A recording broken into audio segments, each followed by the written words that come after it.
Spider-Man is probably the best hero. Struggling with his life but getting through trauma and moving forward to greener pastures. Spider-Man Across the Spiderverse continues all of this. Gwen, Miles, and Peter B are all back, with 2099, but we all know this. So since the events of the previous movie, the multiverse has created issues sending people to other dimensions. A group of spider people now hunt down anomalies. Truly, this movie builds upon the past movie and the knowledge that is known of Spider-Man. There are a ton of references to obscure Spider-Man, and that's cool for the comic book nerds, but I don't really read comics. What got me invested in this movie was Gwen's storyline. Look, we get a potential look at a trans Gwen. I see the flag and the pin, and I don't really care if you disagree. I ignore you. I choose to read her as trans. Gwen is forced to run away from home because she wants to tell her dad that she's Spider-Woman and a hero. But she's afraid he'll come after her because he openly hates her. But she's afraid to come out and tell him that she's Spider-Woman because he despises Spider-Woman for killing Peter. This incredible use of visual storytelling is used throughout the story, and it drags you into the great storytelling used. Sure, we can talk about the funny and comedic moments, the references, but these moments don't really matter if the core of the story isn't great. Gwen's story arc throughout the movie is truly masterful for such a small part of the movie. Let's jump over to Miles, who misses his friends from the first movie, and he feels isolated from the world because he doesn't have anyone to talk to about this. He desires deeply to tell his parents so they can understand and respect him for what he's trying to do, and he wants their respect and love.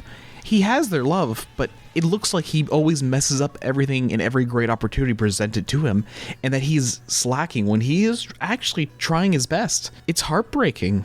He's deeply afraid of telling his family because he thinks they'll despise him for him lying to them for a year. They don't know how he'll react, and that scares him. Gwen directly runs away from her family. Gwen, it's more of a direct. Miles sees a chance to see his friends he hasn't seen forever and takes the opportunity. He doesn't know how to tell his family that he's Spider-Man because, like it's said before, he's afraid. And the theme of this movie is not being forced to follow the rules of the structure, to break free of destiny, to be who you are and live as yourself. Miles only became Spider-Man from a spider from a different dimension that bit him, not from a spider of his own universe. And 2099, Miguel O'Hara blames him for causing the issues that plague the multiverse, or the Spider-Verse, if you will.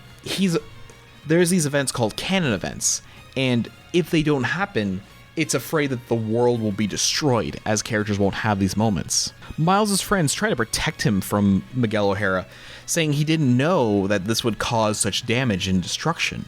In Miguel's backstory, we learn that he found a universe where he had a family and was happy, and he sneaks his way into that universe where he died. His universe is destroyed. We don't ever truly learn what causes the destruction. It's implied that because he came to a universe that wasn't his own, it caused the destruction. But we know that the canon events can't be destroyed by just showing up in other universes, because if that was the case, shouldn't the spider that came to Miles' universe have destroyed his? The canon events are moments important to each spider person, and these are mass events like Uncle Ben dying, Captain Stacy dying, etc., etc. In the Indian Spider-Man world, one of those events were stopped, and it started to cause the universe to start dying. Or did it? During that sequence, the spot showed up, and there was a black hole left over, if you noticed. And I think that caused the entire destruction that they saw and they needed to try and stop. That was the anomaly, not stopping the event. But we're not too sure as we don't have part 2 at this point in time. After this event, Miles is pretty much hunted down and he starts to run away, and he essentially tries to find his way home, but the universe sends him back to the universe where Spider's from, not his own universe. Gwen is also sent back to her home dimension for essentially causing this indirectly by letting Miles come back with her, and she's brought back to her own universe, where then she decides to finally confront her dad, who she hasn't seen in many, many months. She goes up to her dad, and they have this little talk, and she hugs her dad. And it's this beautiful emotional moment where throughout the time in her world has been these big blues and dark colors and harsh shadows. And when she hugs her dad, the light comes back into the world, and it's glorious, and the colors just light up, and it's like there's life in this place again, and it's wonderful. The use of color design in this movie is masterful, especially in the Gwen scenes, and they are truly, honestly, the best reason to see this movie over any other. Gwen then begins to gather a team to save Miles, and that's where we end. The first half of this movie is so incredible. The hype has been built up, the stakes are set, it's great. I know I skipped over a lot of aspects of this movie. This movie is also about the trauma of what it takes to be a Spider-Man. While I didn't talk about the greatness of the Spot as a villain, he's a guy who has spots all over him and can make portals, and he's kind of goofy in the beginning, and which is great. But as he's constantly bullied and, humiliated, he turns himself to a cosmic horror. We learn that he lost everything because of an accident, partially caused by the events that Miles took place in at the beginning of the first movie when Miles got his powers. They ended up creating the Spot. He's a man who no one respects, loses his job, he lost his mind, and he has no friends anymore, and it's so sad, honestly. And now with supervillain powers, he thinks the one thing he can do to get some respect back, some decency, is to fight Miles and be a supervillain. And as he does and is constantly mocked as a villain of the week, it breaks him, and he decides to go after cosmic powers by gathering more power.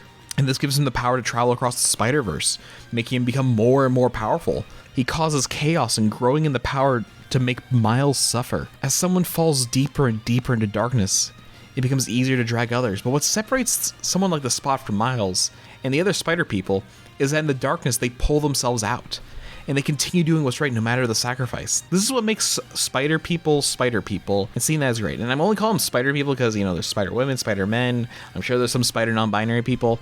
There's gotta be. Everyone wants to help Miles, and they don't want to see him suffer.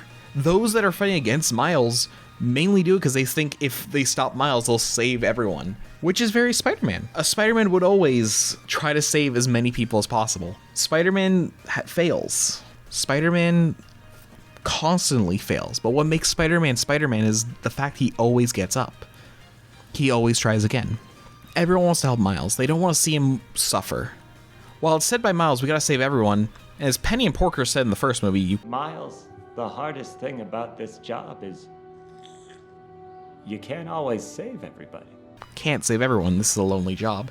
Small tangent, the Evangelion era Penny, who is now depressed, is Kino in the best part of this movie. We stand depression here. It's been a while since I've seen a superhero movie that's had really strong emotional moments that humanize the characters. A Marvel movie is goofy in quips. There is some core theme there, but what makes this movie stand out of the superhero schlop that we have is the fact that this movie goes one step farther and wants to tell a truly heartwarming story about loving your family. And that will always be a spectacular thing. I can't wait for the sequel.